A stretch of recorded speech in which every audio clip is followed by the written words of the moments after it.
Hi, welcome to Steaming It Up Anywhere. I'm Kristen Brennison from NIU STEAM, and today we are talking with Hannah from Maroa Forsyth. Hi, Hannah. Hi, How are you today? I'm wonderful. I'm so glad to be joining you and sharing some ideas. Yeah, so can you tell us a little bit about what you do over at Maroa Forsyth? Sure. At Moreau Forsyth Middle School, I am the sixth and seventh grade science teacher. We kind of split our seventh graders in half. So I teach half of them and the other half have the other teacher. I've also had the joy this year of taking on a forensics encore class, which has been really exciting. But our sixth graders focus on space science for the most part, and then our seventh graders move into more life science. So we do a little bit of everything, but my favorite about any of it is getting hands-on, getting creative, and really helping the kids to do something interesting beyond our normal content. So you're going to talk to us a little bit about how you take some of that home with a junk box challenge, right? Yes, yes. And if Excellent. you don't mind, I'll go ahead and share Sure. my slides, and that'll keep us a little more organized here. Excellent. Okay, so STEAM at home, for me, my idea, what I have done with my students in the classroom, as well as what I've encouraged my nieces to do or my kids to do on their time off, or just as extras to do at home, maybe even with siblings, because this could work for pretty much any age level also, is something that I call a junk box challenge. I've been inspired by other teachers on the internet that do similar things because it's fun, it's easy, you can do it pretty much anywhere with any amount of supplies you do or don't have. And like I said, it works for everybody too, which is always exciting. So it all starts with a challenge of some sort, and you could do the same challenge multiple times. You could do a different challenge each time you come to this activity, but some of the ones I've done that I really enjoy is building a slingshot. And I just noticed my second one here is a little bit of a repeat. It says engineer a slingshot because I do love that one, but I've also done like pom-pom launchers, which my sister took to a new level last fall. She and her family actually created like a pumpkin launcher. Oh, fun. Really exciting for the Halloween holiday. And creating like strongest versions of things also. We've done strongest bridge. Of course, the classic egg drop challenge is kind of one of these ideas also. So any of those work as challenges as well as anything else that you can imagine or come up with. Okay, supplies. Let's talk supplies. These are kind of my general categories that I always consider with these junk box challenges, things that I call recyclables, which I think have been mentioned in the series before, things like toilet paper rolls or cereal boxes. Sometimes for older kids, you can even use things like tin cans as sturdier supplies, as long as you're, of course, being careful with the sharp edges and whatnot. Craft stuff I put into a big category. That's like your pipe cleaners or your threads.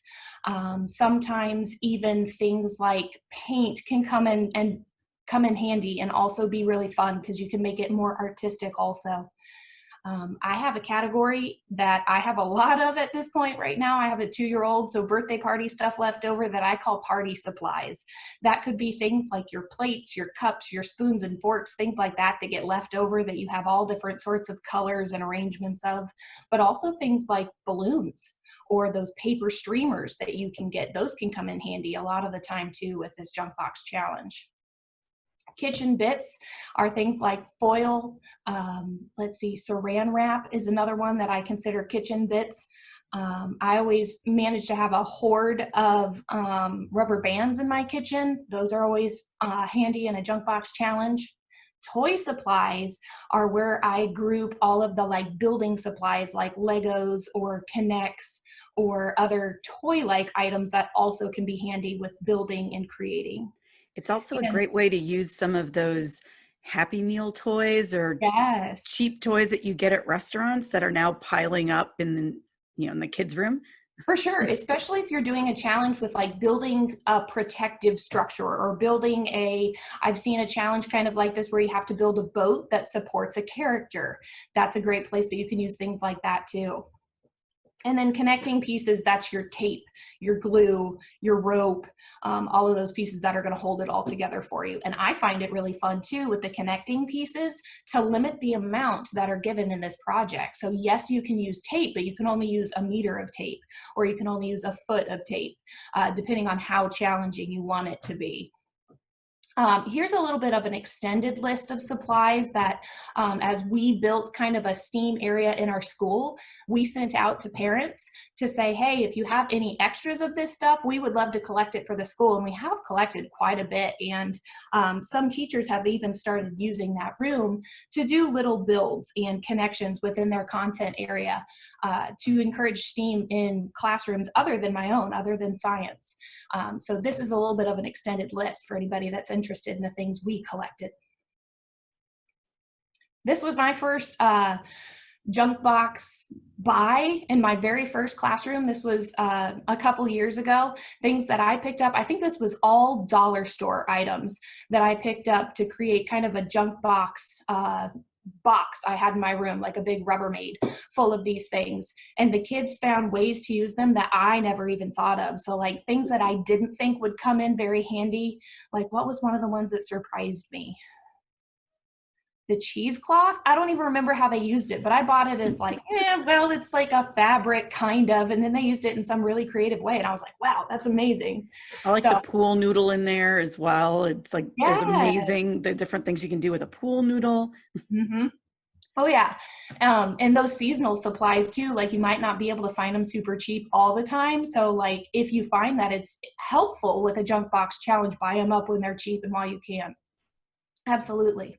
Yeah, this looks similar to our storage room over at NIU STEAM. Oh yes. We've got boxes of very similar things. We look for those things that are cheap and easy to find. Mm-hmm. Well, and like some homes or some people might end up accidentally, having 3 or 4 boxes of Ziploc bags that they don't use very quickly, and they're like, "Yeah, sure, you can have a box of them," and they're exceptionally handy with challenges like this. Mm-hmm. All right. Okay. My next step for the kids. So I issue them a challenge, and then optionally, depending on what my overall goal is with that challenge or that specific day, sometimes I give them the opportunity to research other models, research things that already exist.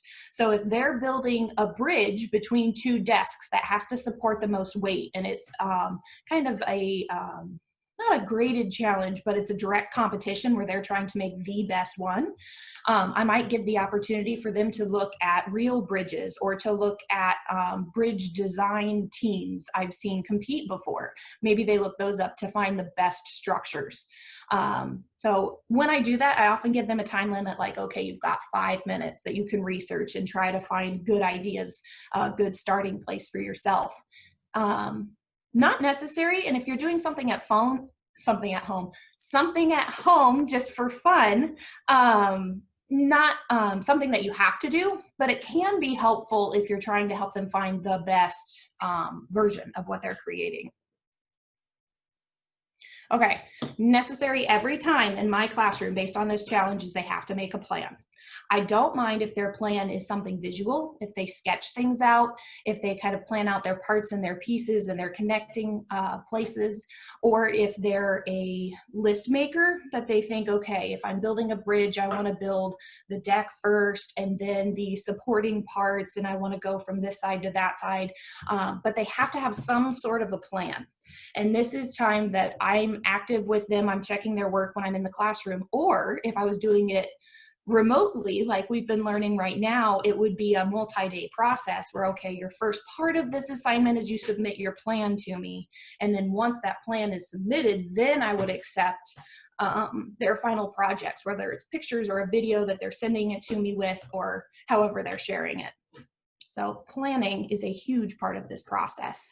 And I know that's the point a lot of kids like, or they skip because you're so excited to start building. You're so excited to get that hands-on piece that they don't always like to sit and make that plan. And I'll vary it up sometimes. If it's something that's just meant to get their brains moving, it's meant to get them excited, or it's meant to get them started on a project, sometimes I'll throw them a simple challenge and let them just have at it.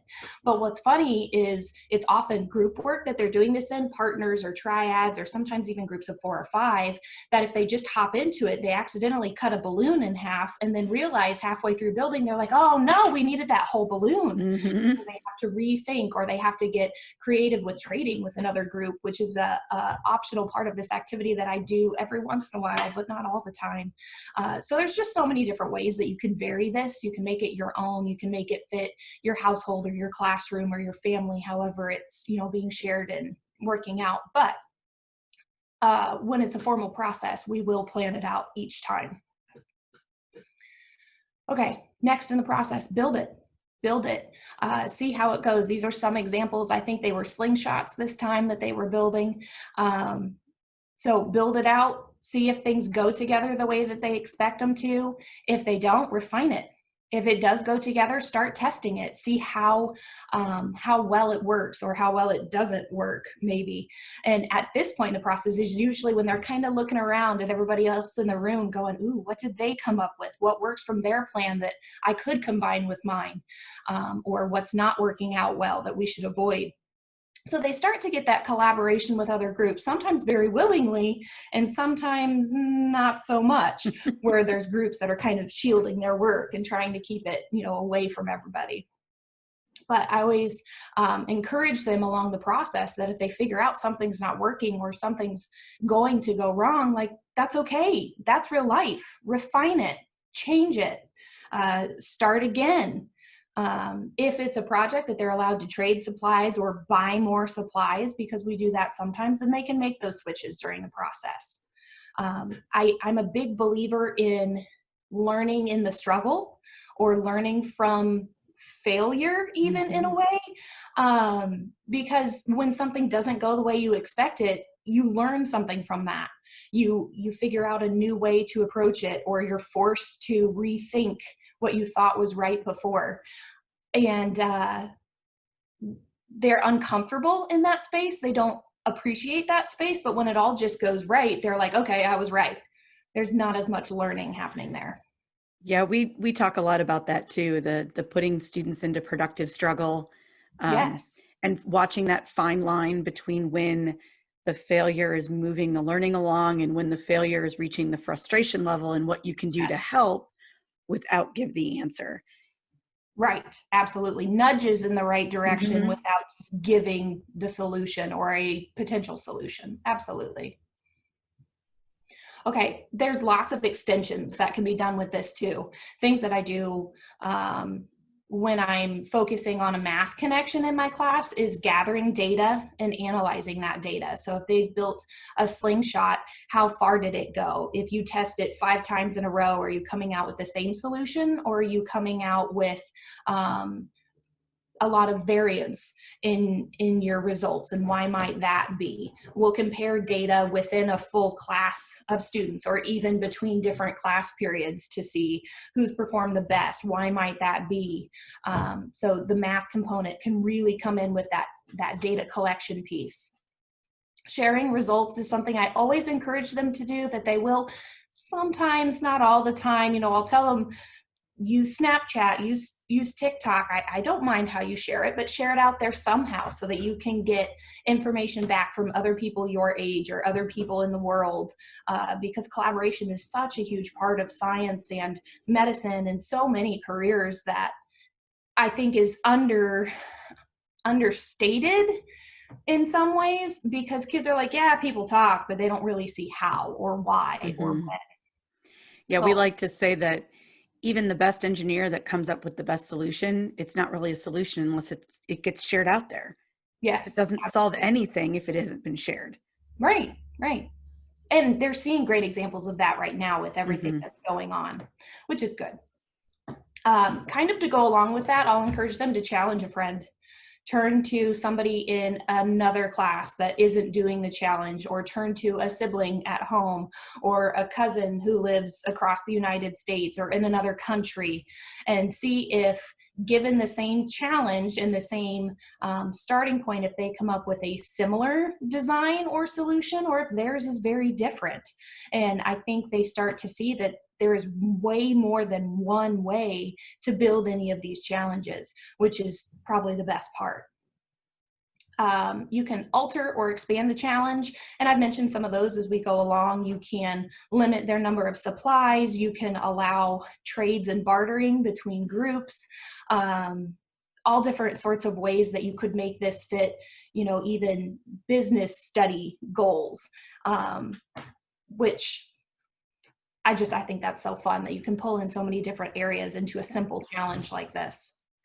And finally, you can make a community connection. If there's some sort of community problem or community goal that you could build a model for, or maybe even come up with a true solution for, always look for those community connections.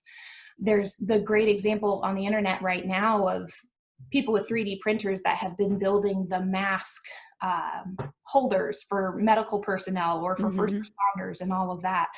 That could be born from a simple activity like this, that they come up with a simple solution to an everyday problem or a new problem that would greatly benefit the community that they're part of.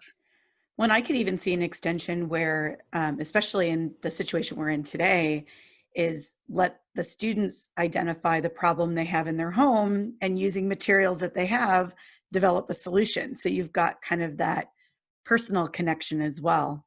Absolutely. It kind of flips the process. Instead of being given a challenge, they're designing the challenge and going from there. Absolutely. Okay. And I think this last slide here, I just say more than anything, make sure it's fun. Have fun with it. It's not meant to be a struggle-filled task. There's learning in that struggle, but it's still meant to come down to being fun. So that's where some of those art supplies for the kids that, might not love the mechanics of all of it, but they can make it fun, they can make it pretty, they can bring an artistic side to it. And I'm always impressed by the connections that they make based on their individual skills and interests throughout the process. This is a really fun idea, and I love it that it's something that parents can easily do with their students at home. There's no special equipment. So many times we think of engineering challenges and we think, oh, we need the 3D printer, we need the laser cutter, we need, all of this tech.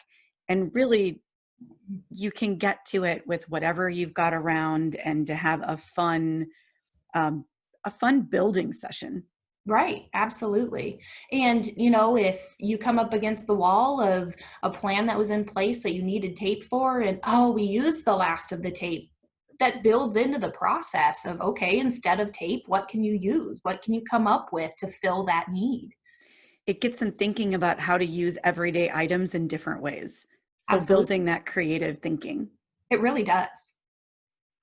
Well, great. Do you have any kind of final tips for teachers who might be thinking of using this as part of their remote learning, or parents who want to use this on a snowy April afternoon to do something with their students?